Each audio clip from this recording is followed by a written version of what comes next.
Hey everyone, welcome back to the channel. Today we're breaking down the big debate, Squarespace versus WordPress, to see which is actually better for your website.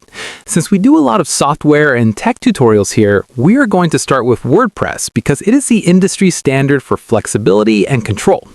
WordPress is an open source powerhouse, meaning the steps to building your site relate directly to how much freedom you want. You start by choosing your own hosting provider, installing the software, and then picking from thousands of themes and over 60,000 plugins. This makes it the best choice if you want to scale a complex blog, run a heavy-duty e-commerce store, or build a custom tool. Because you own your data and your files, you're never locked into a single platform. However, the trade-off here is that you're responsible for your own updates and security.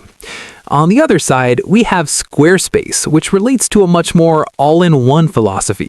It's a closed system, which means the hosting, security, and the drag-and-drop editor are all bundled together for a monthly fee.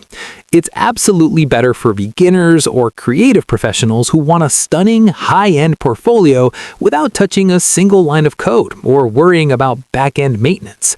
The downside here is that you have less flexibility. If you want a specific feature that Squarespace doesn't offer, you can't just install a plugin to fix it like you can in WordPress.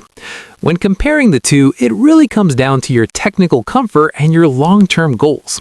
WordPress is the clear winner for customization and SEO control, making it a favorite for those of us in the tech space who want to tweak every detail.